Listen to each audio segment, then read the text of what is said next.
Bismillahirrahmanirrahim. Assalamualaikum warahmatullahi wabarakatuh.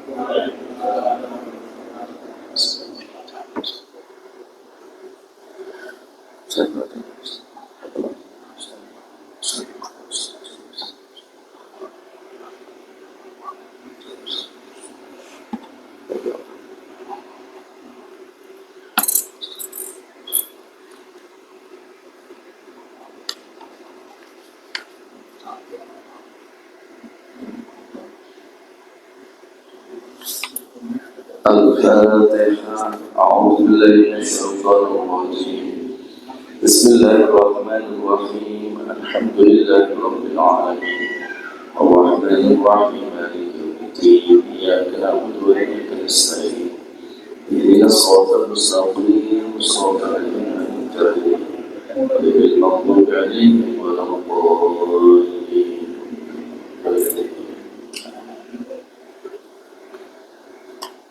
Alhamdulillah, wassalatu wassalamu ala sayyidina Rasulillah Sayyidina Muhammad bin Abdullah wa ala alihi wa ashabihi ajma'in. Rabbi shrah li sadri wa yassir li amri wahlul 'uqdatam min lisani yafqahu qawli. Raditu billahi rabban wa bil islami dinan wa bi Muhammadin nabiyyan wa rasulan rabbi zidni ilma warzuqni fahma warzuqna fahman nabiyyin wa hamdan mursalin wa ilaman malaikatil muqarrabin. Rabbana fa'na bima 'allamtana wa 'allimna bima yanfa'una wa bifaqqihna fahdi amlana wa barakat lana fi dinina wa dunyana wa akhirana amin ya rabbal alamin. Alhamdulillah rabbil alamin. Ikhwani wa akhwati rahimani wa rahimakumullah.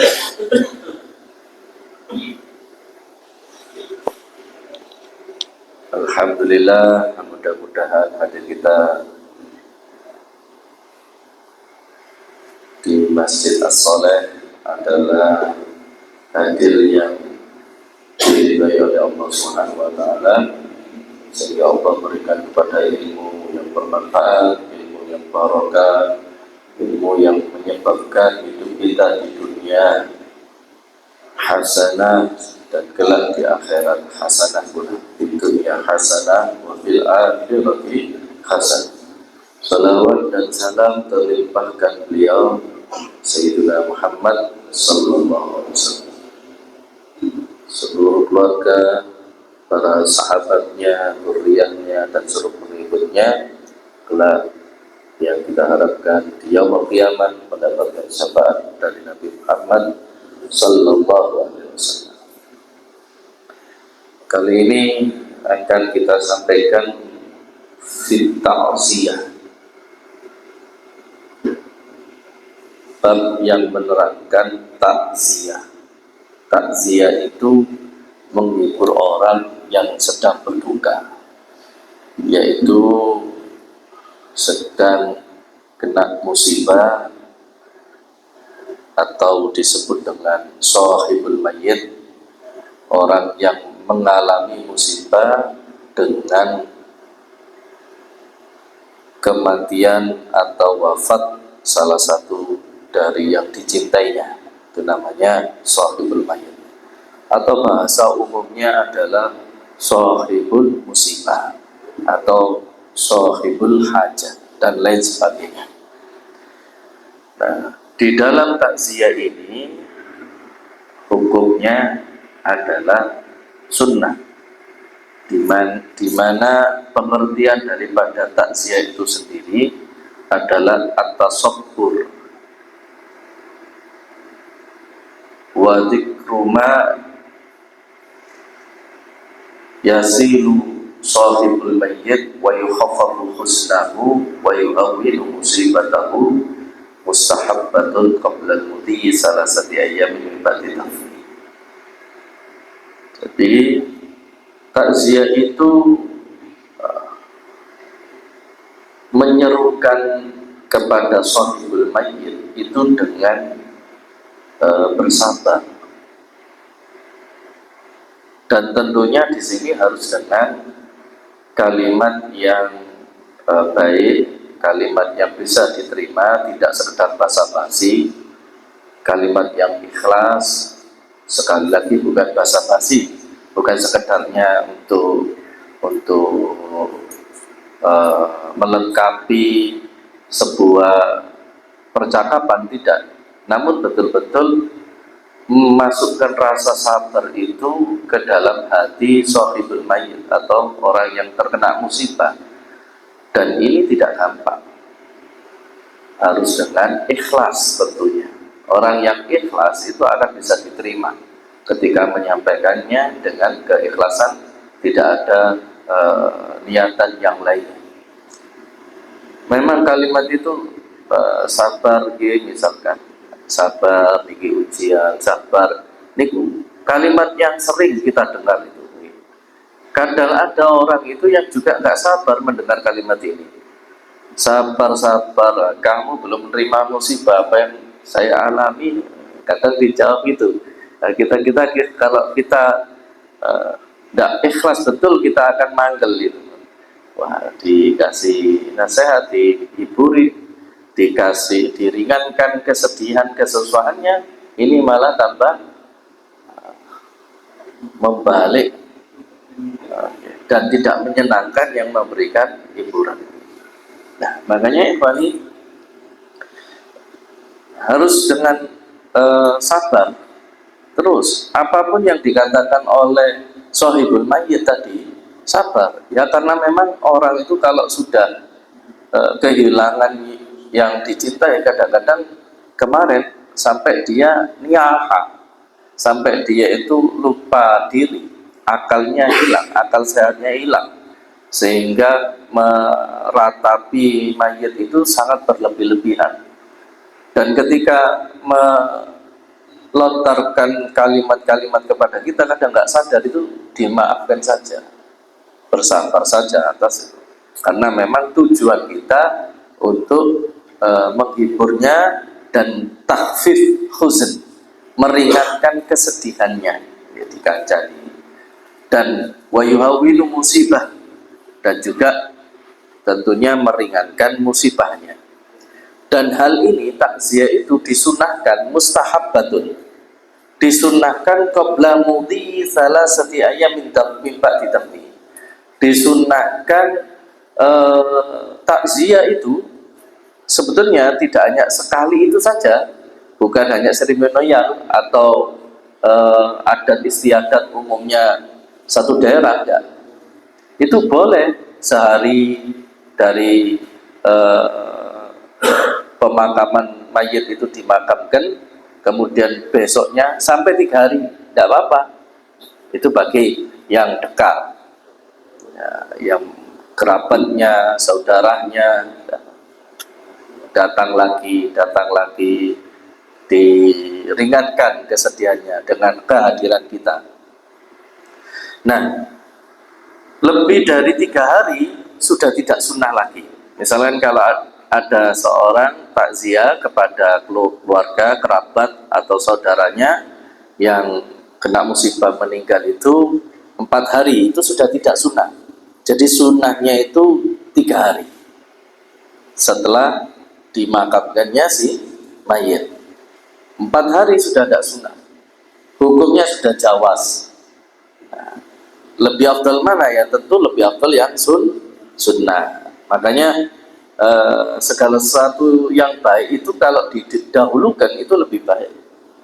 Itu lebih baik dan tidak boleh ditunda-tunda.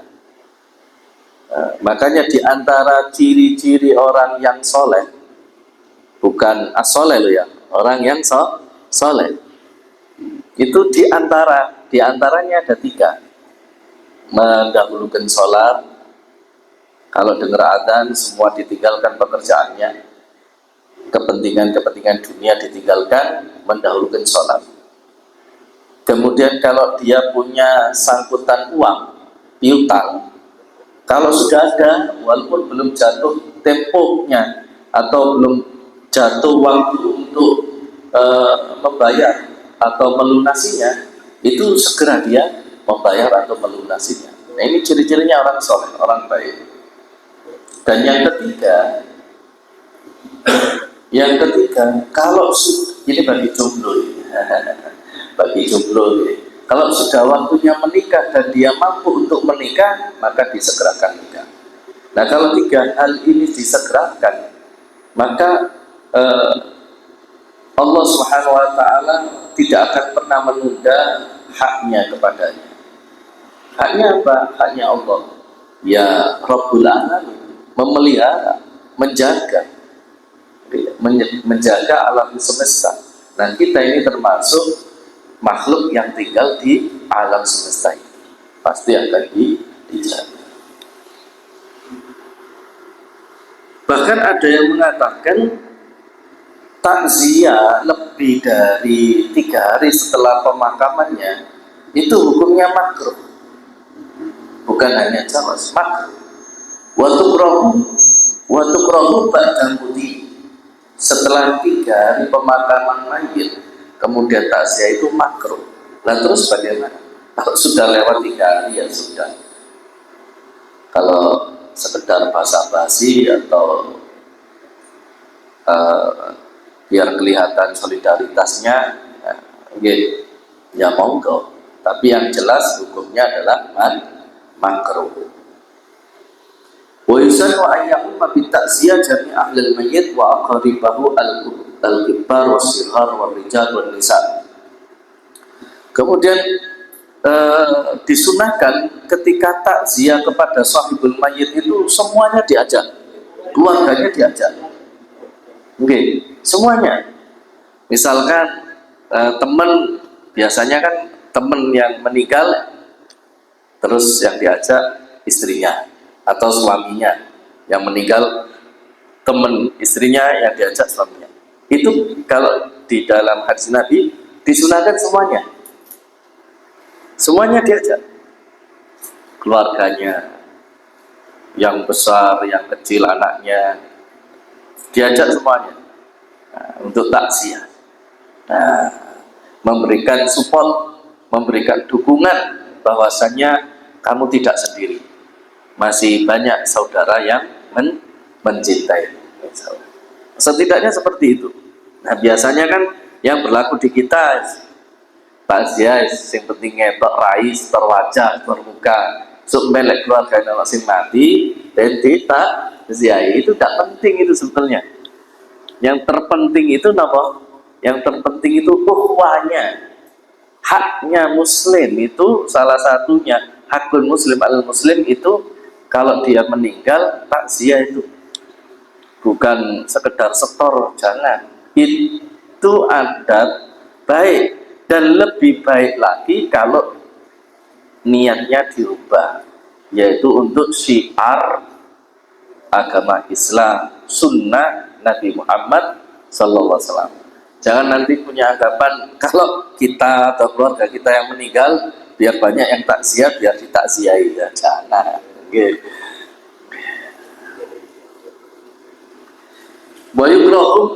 Wa yukrahu lahumul julus laha wa sana'at ta'amun yasma'una nas alaih. Bagi sahibul musibah atau sahibul mayit makruh ketika dia kena musibah menyediakan ta'am, hidangan. Sahibul musibah ya mayit. Nah terus siapa ya kerabatnya sing kena musibah niku ken nunggu sing penak, ken anteng. Nggih. Ndak perlu napa? Ndak perlu ribut untuk hormat tamu. Jelas ini. Dan juga hati-hati. Ini kadang-kadang nggak tahu kalau di sini. Ketika ada mayit belum dimakamkan misalnya, ada yang takziah. Ada yang takziah gitu. Ada yang takziah datang, kemudian di situ dikasih hidangan, snack. Ini mayitnya di depan misalkan, jangan makan di depan mayit, di depan jenazah. Ada yang mengatakan makruh, ada yang mengatakan haram, tidak boleh. Paham gini. Nah, kalau ini jenazah mayit, tidak usah. Dikasih permen, dikasih, biasanya di tempat kita itu kan begitu gitu. dikasih permen atau dikasih apa ujuan gitu. Itu sebetulnya hormat tamu itu kondisinya bukan pada saat itu, ini kesedihan. Tadi wong Jawa itu ono tamu orang nyuguh itu rasane piye? Rasane piye? Ya kalau sekedar air putih monggo lah, tapi jangan sampai nopo makanan-makanan, apalagi makanan besar. Ngoten nggih. Nah, Bapak Ibu yang dirahmati Allah, begitu. Dalam sebuah riwayat Imam Ahmad an Jarir bin Abdullah al-Bajili qala kunna na'udul ijtima' ila ahli al-mayyit wa sana'ahum ta'am ba'da dafni minan yaha. Dulu kita itu pernah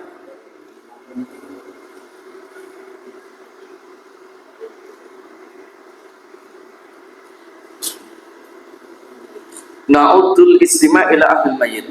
Kami itu pernah menganggap dalam satu perkumpulan, yaitu perkumpulan ahli mayyit. Perkumpulan ahli mayyit maksudnya takziah. Kami itu takziah, duduk-duduk di situ bersama-sama, wa sana'ahum ta'aman.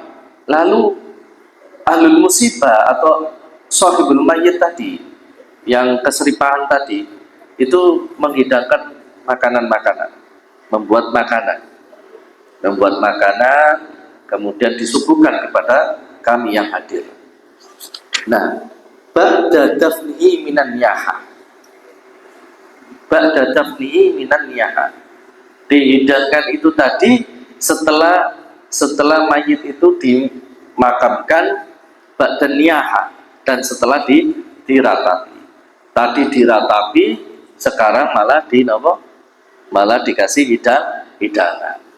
Nah, para ulama menjelaskan hal ini, ada beberapa penjelasan.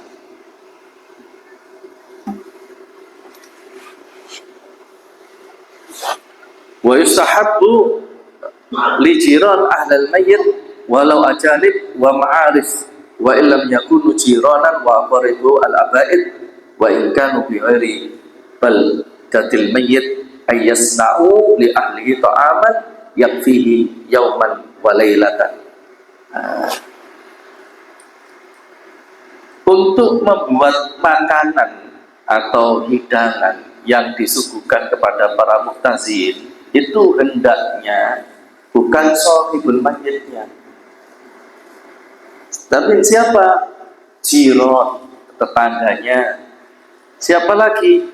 Aqarib, kerabat-kerabatnya, baik kerabat yang dekat maupun kerabat yang jauh di sekitarnya. Bila perlu, nah di sini solidaritasnya tinggi, dikasih urunan, dikasih apa nih, dan seikhlasnya dikasih baskom gitu. Kasih baskom ditutupi, ben ra ketok nyumbangi pira nggih. 2000, 1000. Nggih. Nah, nanti dengan uang itu yang akan dibuat hidangan misalkan. Atau seumpamanya mayit ini punya uang. Uangnya mayit. Misalkan nggih, uangnya mayit. Kemudian uangnya mayit ini dibuatkan makanan dan dibuatkan hidangan bagi para pentakziah sebagai bentuk sedekah. Wah, itu lebih baik lagi. Nggih. Dan itu lebih baik lagi. Karena pada saat awal mayit itu dimasukkan di dalam kuburan, disitulah asyadul fitan, paling berat-beratnya ujian. Malam pertama dari awal mayit itu dimakamkan, dipendam ke kuburan, niku malam sing paling berat. Nah, di saat itulah mayit itu butuh penguat, butuh isbat, butuh pemantapan, sebagaimana disebutkan oleh Allah Subhanahu wa taala di dalam surat Al-Hajj Yusabbitullahu alladhina amanu bil qawli tsabiti fil hayati dunya wa fil akhirah. Orang-orang yang beriman, orang-orang yang beriman,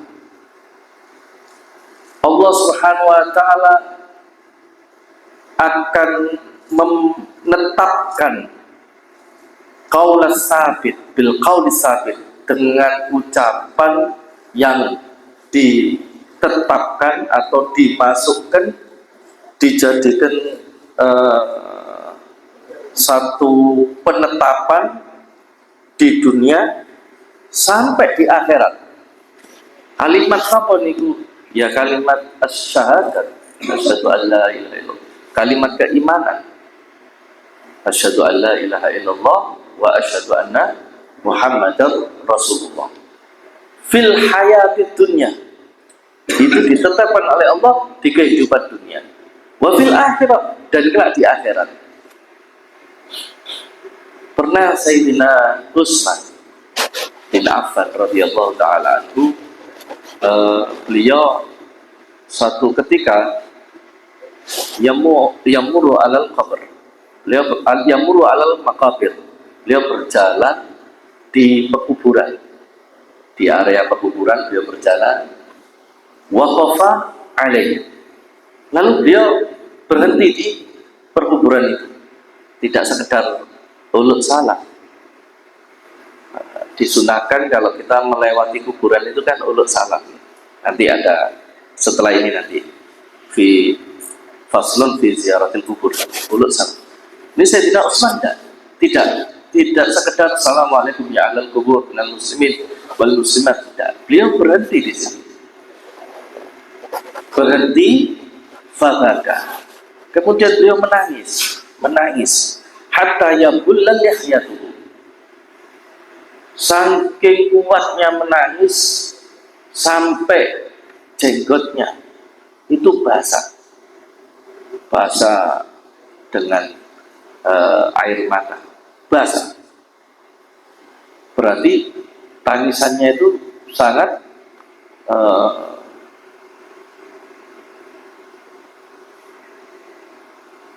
kemudian beliau ditanya, waqila lahu tadzakkarul jannata wan nar la tabki. Sahabat bertanya, wahai sahabat, wahai Sayyidina Utsman, apakah engkau menangis ini karena senang melihat surga, mengingat surga, ataukah sedih karena melihat neraka? La tabki min hada, janganlah engkau menangis dengan apa yang kau lihat ini. Makanya Sayyidina Utsman itu mengatakan ma ra'aitu mandaran asyaddu min hadal qabr. Saya itu tidak pernah melihat satu pemandangan yang afdau, yang dahsyat, yang lebih dahsyat daripada kuburan, daripada pemandangan kuburan. Yang dimaksud apa? Siksa kuburnya.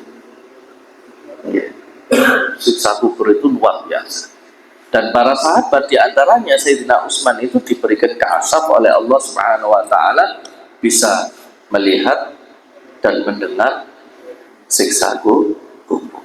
Makanya beliau mengatakan, saya tidak pernah melihat satu pemandangan yang sangat mengeri kecuali siksaan yang ada di kubur. Sayyidina Utsman itu menangis itu, beliau menyebutkan begini, sami'tu Rasulullah sallallahu alaihi wasallam qala, saya itu pernah mendengar Rasul sallallahu alaihi wasallam bersabda, al-qabr awwalu manzilin min manazilil akhirah. Kuburan, katanya yang didengar oleh Sayyidina Utsman, mendengar dari Rasul sallallahu alaihi wasallam, kuburan itu adalah satu awal singgahan dari singgahan-singgahan yang ada di akhirat. Okay. Jadi kita ini sebenarnya cuma mampir saja, okay, dari alam ruh sehingga di alam rahim, sehingga di dunia, sehingga di akhirat. Nah, pertama, akhirat itu kuburan atau yang disebut barzakh. Okay. Setelah di alam barzakh, maka kita dikumpulkan nanti, dibangkitkan di yaumul ba'ats, di hari pembangkitan. Di hari pembangkitan kita dikumpulkan di mahsyar, kumpulkan di mahsyar. Nah, ini melalui sudah alam akhirat ini tadi, alam barzakh, yaumul ba'ats, yaumul mahsyar, kemudian yaumul hisab, yaumul mizan, nah surga, neraka. Nah, ikhwani rahimakumullah, saya mendengar sabdanya Nabi itu seperti ini. Dan kata Nabi, wa in naja fi, kalau di hari yang pertama mayit itu selamat, hari yang pertama ketika dimakamkan tadi, kalau dia selamat, fama aisyar ba'dah, maka hari setelahnya, hari yang kedua, ketiga, hari-hari berikutnya, maka kehidupannya akan lebih mudah dan lebih nikmat, lebih indah, lebih nyaman, tentram, lebih enak. Hari berikutnya itu lebih enak. Namun sebaliknya, wa illam yanju, kalau dia tidak selamat pada hari yang pertama atau malam pertama mayit itu tadi dimakamkan tadi,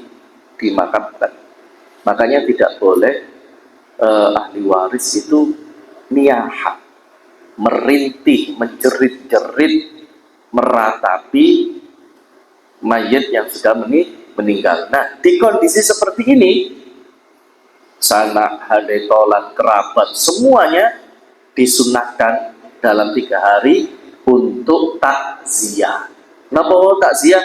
Menyampaikan, menguatkan, dan meringankan beban moral, beban hati, duka dari sahibul mayyit tadi. Kalau malam itu, hari pertama itu dia tidak selamat, kata Nabi Muhammad SAW, fama ba'dahu asyaddu, ya Allah, maka setelah hari yang pertama itu kehidupannya, siksaannya akan lebih berat daripada hari yang pertama. Naudzubillah min dzalik. Dan hal itu terjadi sampai hari kiamat, sampai hari ya Allah. An-naru yuqraduna 'alaiha uduwa wa ashiya wa yawma taqumus sa'atu adkhilu ala fir'auna asyaddal 'adab.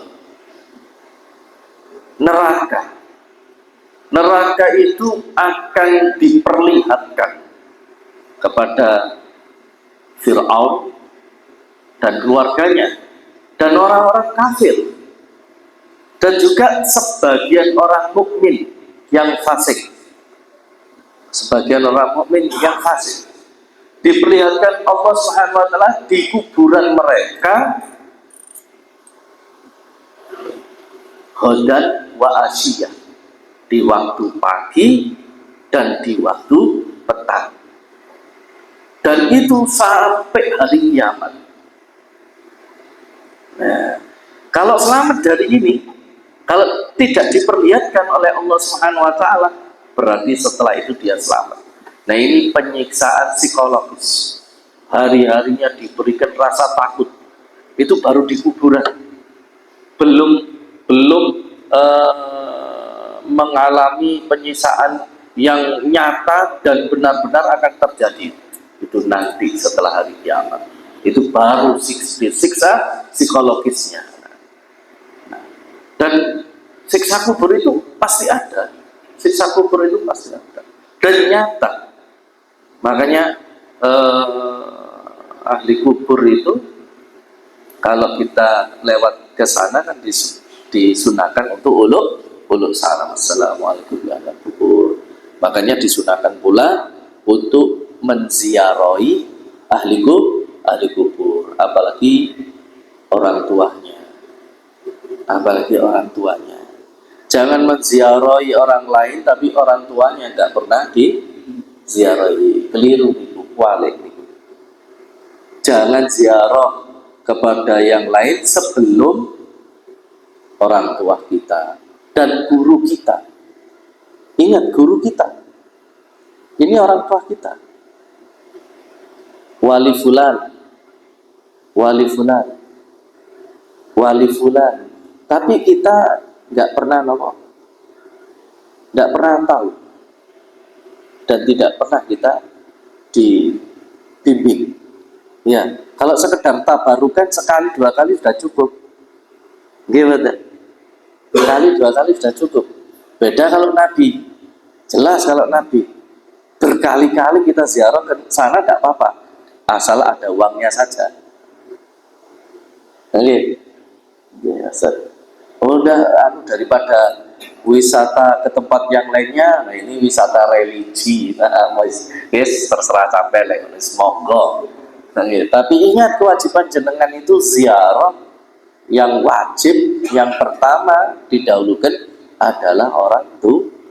Kita ada ini karena orang tua, dan kita bisa ziarah, bisa berbakti kepada orang tua karena kita punya guru. Gimana? Nah, cintai orang tua. Orang tua kan ada dua. Orang tua secara jasmani dan orang tua secara rohani. Orang tua kandung dan orang tua rohani, yaitu guru-guru kita. Itu orang tua kita. Nah, Bapak Ibu yang dirahmati Allah, nah di saat itulah disunahkan ahli yang masih hidup untuk memotivasi, menyemangati untuk supaya shahibul mayyit ini tidak sedih berkepanjangan sehingga sampai drop, sampai mengurangi kesehatannya atau yang lainnya. Nah, itu sunnah bagi keluarganya, saudara-saudaranya, tetangga, terutama yang paling dekat dengan shahibul mayyit untuk memberikan dukungan itu. Nah, itu yang disebut dengan takziah. Takziah. Dikatakan oleh Nabi Muhammad SAW dalam riwayat Imam Turmudi dari Ibnu Mas'ud radhiyallahu taala, qala Rasulullah SAW, man azza musaban falahu mislu ajrihi. Barang siapa yang azza, yang takziah, yang menghibur orang yang terkena musibah, maka dia mendapatkan pahala falahu mislu ajri. Maka dia mendapatkan pahala sebagaimana pahalanya orang yang kena musibah. Jadi orang yang kena musibah itu tidak serta-merta dikasih musibah begitu saja. Orang yang kena musibah itu kalau dia ikhlas, sabar, ridho, diberi pahala.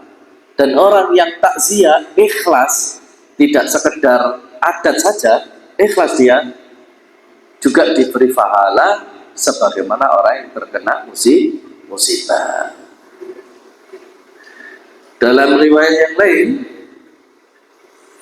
juga diriwayatkan Imam Turmudi dari sahabat Abi Barzah, man azza saklai kusya burdan. Barang siapa yang bertakziah, menghibur orang yang lagi kena musibah tadi, maka Allah Subhanahu wa taala akan memakaikan baju atau memakaikan selimut. Ada sakle itu wanita yang ditinggal anaknya. Misalkan ada seorang ibu-ibu punya anak meninggal, entah anaknya masih kecil, masih keguguran misalkan, atau lahir prematur kemudian meninggal, atau anaknya sudah dewasa, ibu-ibu yang kehilangan anaknya yang dicintai. Kemudian kita takziah kepada ibu-ibu yang kehilangan anaknya ini, kelak Allah Subhanahu wa taala akan memakaikan burda. Burda itu selimut dari surga. Dalam riwayat Ibnu Majah dari Imam Baihaqi, an Amr bin Hazm, "Ma min mu'minin yu'azzi akhahu bi musibatin illa kasallallahu azza wa jalla min hulalil karamah yaumil qiyamah." Tidaklah di antara mukmin laki-laki maupun perempuan yang bertakziah, yaitu menghibur saudaranya yang terkena satu musibah, illa kasallallahu azza wa jalla, kecuali Allah Subhanahu wa taala memakaikan baju atau pakaian kehormatan kelak yaumul qiyamah, di hari kiamat. Di hari kiamat akan diberikan pakaian-pakaian kehormatan, pakaian-pakaian kemuliaan. Nah, pakaian kehormatan kemuliaan itu seperti apa? Tidak disifati oleh Nabi Muhammad SAW. Yang jelas, yang namanya pakaian kemuliaan itu umumnya kita, kalau orang itu pakaian-pakaian yang rapi, indah, bagus, itu menurut kita sudah pakaian-pakaian yang sangat mulia untuk kita. Karena pakaian bagus itu relatif. Karena menurut kita bagus, menurut orang lain belum tentu juga bagus. Nah, ini bab takziah. Nah, selanjutnya ikhwani rahimakumullah, bab ziarah kubur. Dari sini ada pertanyaan?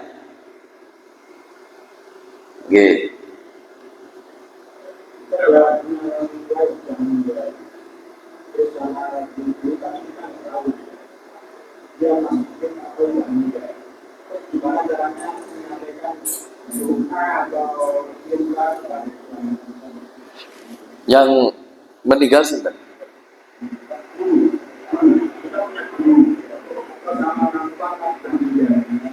Orang tua sudah meninggal.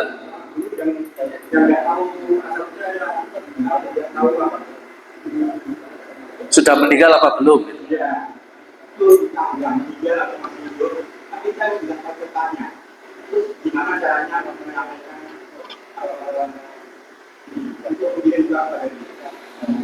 Ya, didoakan saja.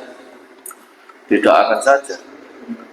Kalau kita diajarkan oleh guru-guru kita, ya doa yang kamilah, doa yang sempurna itu suratul Fatihah. Jadi surat Al-Fatihah itu kita hadiahkan pahalanya sebagai bentuk sedekah kita kepada guru kita. Ya, Al-Fatihah ila hadrati, gitu aja. Jadi tidak harus ke makamnya kalau tidak tahu. Kalau tahu makamnya, alhamdulillah. Monggo. Assalamualaikum.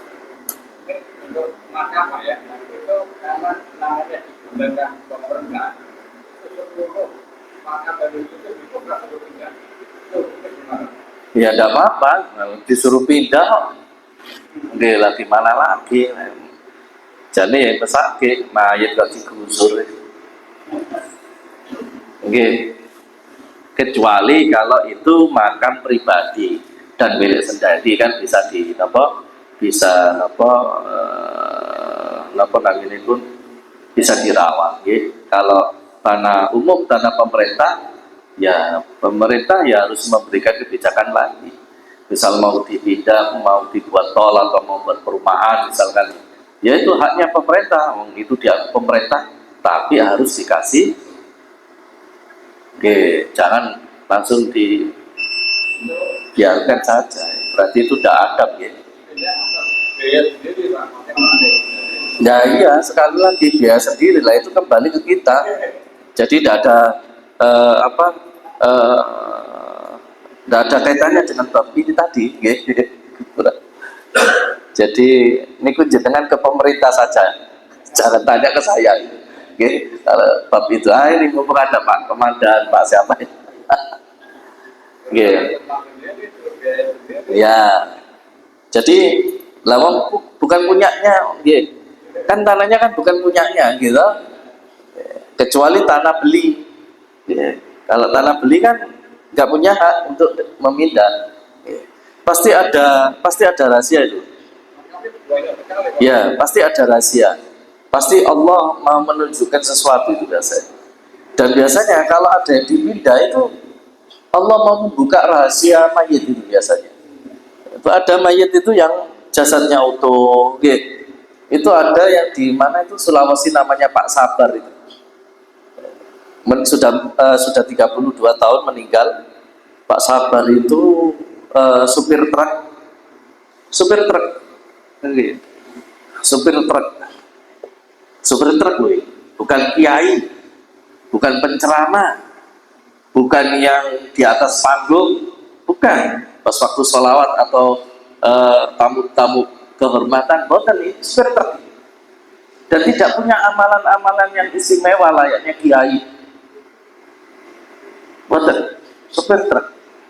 Ketika digusur mau ada pelebaran tanah untuk tol dan apa itu, ternyata jasadnya Pak Sabar itu utuh dan baunya harum, kain kafannya masih putih bersih, dan sempat divideokan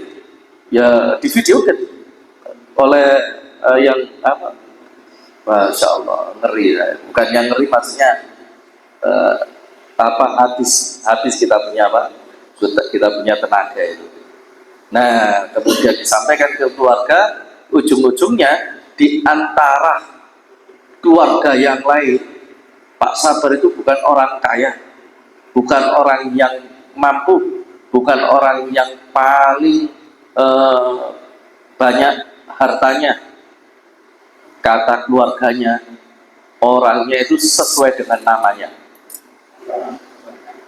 Pak Sabar, dihina, dikecilkan. Tapi kalau diminta tolong, Masya Allah, boten hitungan, sak mampune, jaluk tolong duit, jaluk tolong tenaga, jaluk tolong pikiran, gak delok dino, gak delok wayang, pengi apa truknya diminta, betul.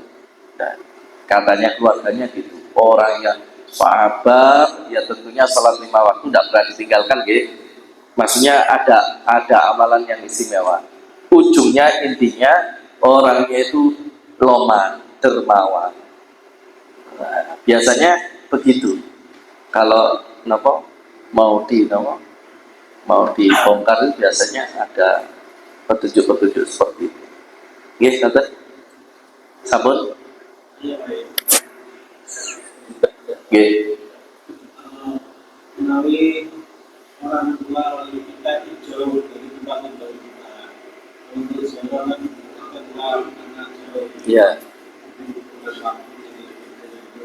Apakah kita mendoakan hikmah yang misalnya kita mendapatkan bersih, apa itu yang mewakili semuanya. Ya.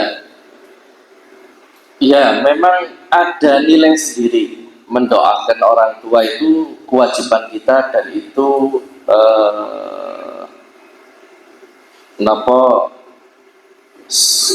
sebagai bentuk bakti anak kepada orang tua.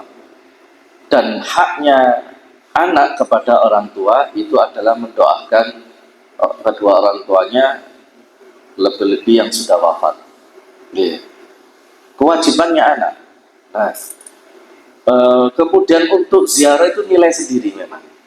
Jadi ziarah itu nilai sendiri, nilai plus. Satu contoh misalkan orang tua di masa tua, misalkan orang anaknya di perantauan, tiap bulan kita kirimi uang, hanya tahu mendapatkan uang saja misalkan.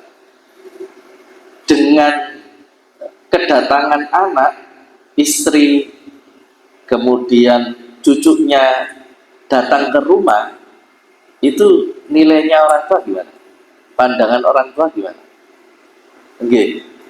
Nah, hanya itu saja. Perbedaannya di situ saja. Jadi rasa senangnya nanti itu di bab ziarah kubur disebutkan hadis itu. Karena sudah bisa, biar penasaran besok saja saya sampaikan. Dan itu orang tuanya nopo, orang tuanya senang banget. Dia kata sini wow, gambarannya contohnya ini wow. Orang tua itu memang senang ketika dia mendapat nopo kiriman uang itu. Senang. Ditambah dan lebih senang lagi ketika anaknya itu datang sama menantunya, sama anaknya atau cucunya. Wah, seneng nih. Nggih mboten. Saumpamane mboten saya dipari arto ngerti anake kali napa mantu kali anak niku senenge luar biasa. Nggih mboten. Dan itu pun kembali kepada kita. Kemampuan kita mampu sebulan sekali, monggo. Tidak mampu 2 bulan sekali, monggo. Tidak mampu 3 bulan sekali, monggo. Karena jarak, ya. Karena jarak. Setahun sekali, monggo. Nggih. Setahun sekali maka. Apalagi yang di Hongkong, apalagi yang di perantauan yang karena apa itu kontrak, nggih, itu kan susah. Hanya nilainya itu saja. Nah, yang terpenting tidak putus kewajiban bakti kita kepada orang tua yang sudah wafat, yaitu mendoakan. Yang terpenting di situ. Nah, ngaten nggih. Sabun. Ya, peringatan wafatnya orang yang sudah meninggal 1 hari, 3 hari, 7 hari sampai kepada bedak pertama, bedak kedua, dan bedak ketiga. G. Itu boleh apa tidak? Boleh. G. Asalkan tidak memaksakan di sambut. Assalamualaikum warahmatullahi wabarakatuh.